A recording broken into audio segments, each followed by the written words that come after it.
সম্মানিত কৃষক ভাই বোনের আসসালামু আলাইকুম। দর্শক, আজকে আপনাদের সাথে যে বিষয় নিয়ে আলোচনা করব, মরিচ চাষের দুইটা রোগ নিয়ে আলোচনা করব। দর্শক, মরিচ চাষে হরেক রকমের রোগ হয়ে থাকে, তবে আজকে আমি গুরুত্বপূর্ণ দুইটা রোগ নিয়ে আলোচনা করব। সেটা হলো মরিচ গাছ থেকে কেন মরিচের ফুল ঝরে পড়ে যায় এবং মরিচ আঁকাবাঁকা হয়ে যায়। দর্শক, আরেকটা প্রবলেম দেখাবো, সেটা হলো গাছ কেন মরে যায়, গোড়ায় খাল পচে গাছ কেন মরে যায়। এই সমস্যা থেকে বাঁচতে হলে আমাদের কি করণীয়, এই বিষয়ে বিস্তারিত আলোচনা করব দর্শক। তবে দর্শক, আমি সর্বপ্রথম যে কথাটা বলছি যে ফুল কেন পড়ে যায়, আমি এটা নিয়ে যদি একটু ব্যাখ্যা দিতে যাই তাহলে অনেক কথা আছে দর্শক। যেমন ফুল ঝরে যাওয়ার কারণ আপনাকে যদি বলতে যাই, অনেক সময় গাছে ভাইরাস লাগে এক নম্বরে, এই ক্ষেত্রেও ফুল ঝরে যেয়ে থাকে। অনেক সময় গাছে পচন লাগে দর্শক, এই ক্ষেত্রে ফুল ঝরে যেয়ে থাকে। অনেক ক্ষেত্রে দর্শক অতিরিক্ত টেম্পারেচার বেশি হলে পারে গরমে ফুল ঝরে যেয়ে থাকে দর্শক। আবার অনেক সময় সুস্থ গাছ, কোনো সমস্যা নাই, পূর্ণাঙ্গ সুস্থ, কোনো ঝামেলা নাই, সেই গাছ থেকেও ফুল ঝরে যায় এবং মরিচগুলো আঁকাবাঁকা হয়ে থাকে। তাহলে দর্শক, বিষয়গুলো নিয়ে একটু ভাবার বিষয় আছে না, যে কেন আমাদের তাহলে মরিচ গাছ থেকে ফুল ঝরে যাচ্ছে, এই যে একটা বিষয়। আর একটা বিষয় দর্শক, মরিচ গাছ খাল পচে মরে যায়। যদি আমি একটা গাছ আপনাদেরকে উঠে দেখাই, এটা দেখুন, এই যে একটা গাছ এখান থেকে আমি দেখাচ্ছি, এই দেখুন, এই গাছটা কিন্তু অলরেডি মরে গেছে খাল পচে। গোড়া থেকে যে মাংসটা, এটা কিন্তু পচে যে গাছটা আস্তে আস্তে পচে মরে গেছে, পুরো গাছটা শুকায় গেছে দর্শক, আপনারা দেখতে পারতেছেন। এই যে পাশাপাশি আর একটা গাছ আছে দর্শক, এই যে মাঝে মাঝে থেকে দেখবেন এই গাছগুলো মারা যায়, পরে খুশি দেওয়া লাগে। আমি আপনাদেরকে একটু কাছে নিয়ে, ক্যামেরার কাছে নিয়ে দেখাচ্ছি, গাছগুলো ধ্বংস হয়ে যাচ্ছে দর্শক। তাহলে মূল দুইটা কথা বলবো আমি, একটা হলো ফুল ঝরা এবং খাল পচে গাছ মরে যাওয়া। এটার কারণ কি? হ্যাঁ দর্শক, আমাদের দেশে আবহাওয়া বর্তমান অনুকূলে নাই। আবহাওয়া এতটাই খারাপ যে আবহাওয়ার কারণে গাছের খুব ক্ষতি হচ্ছে। সে কীরকম, অতিরিক্ত আবহাওয়ার জন্যে আমরা সঠিক টাইমে সঠিক সময়ের মধ্যে স্প্রে করতে পারি না, একটা প্রবলেম। আর আবহাওয়ার ঠিক না থাকাতে আমাদের ক্ষেতে সেচ প্রয়োগ করতে পারি না। আবহাওয়া না থাকার ঠিক না থাকার কারণে আমরা খেতে সঠিক সময়ের মধ্যে অনুখাবারগুলো ঠিকমতো দিতে পারি না, এই যে একটা প্রবলেম। তো এই অনুখাবারগুলো আমাদেরকে সঠিক টাইমে সঠিক সময়ের মধ্যে দিতে হবে দর্শক। আমি মরিচের ফুল ঝরা নিয়ে কথা বলতে যাচ্ছি। মূল প্রবলেম, প্রথম যদি বলতে যাই, যার গাছ সুস্থ আছে, ভালো আছে, কিন্তু ফুল আসছে, সুস্থ গাছ থেকে ফুল ঝরে যাচ্ছে, এটার কারণ হলো আমরা সঠিক সময়ের মধ্যে ক্ষেতের দস্তা, বোরন, জিপসার, ফোড়ান ব্যবহার করতে পারি নাই দর্শক।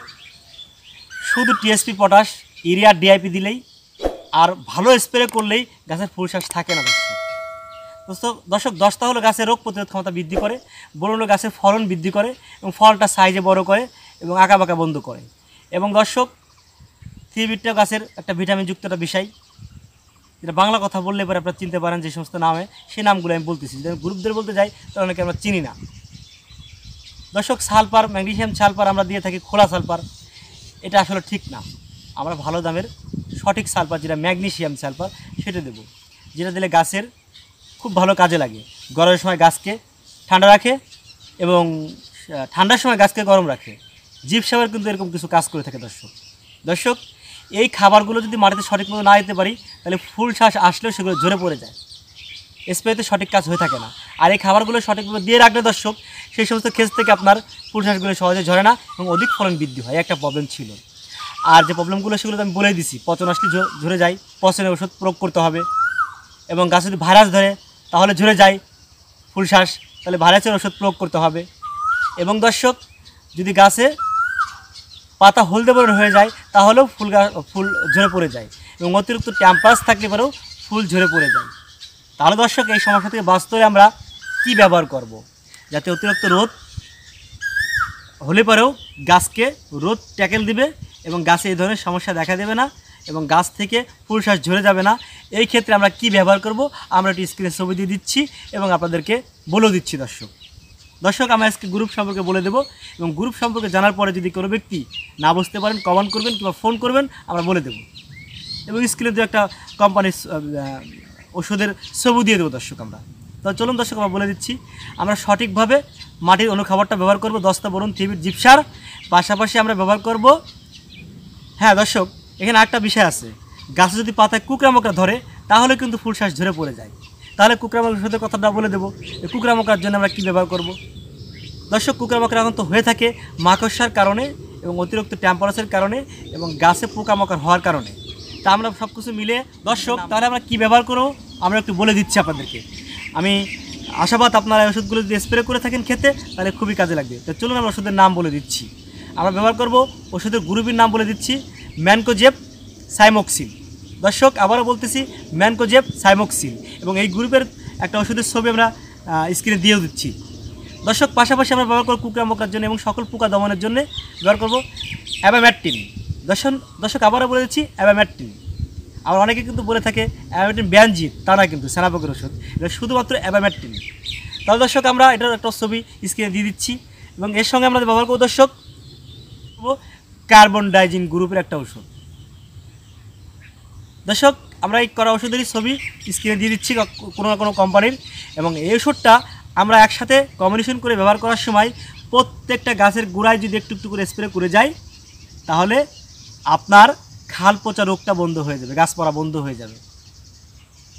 আর যদি খাল পচা রোগ অতিরিক্ত বেশি থাকে তাহলে আমরা শুধু বলবো কার্বন ডাইজিন গ্রুপ এবং কপার অক্সিরাইড, এই দুটো গ্রুপ একসঙ্গে করে আমরা গাছের গোড়ায় যদি স্প্রে করি তাহলে খাল পচা রোগ বন্ধ হয়ে যাবে।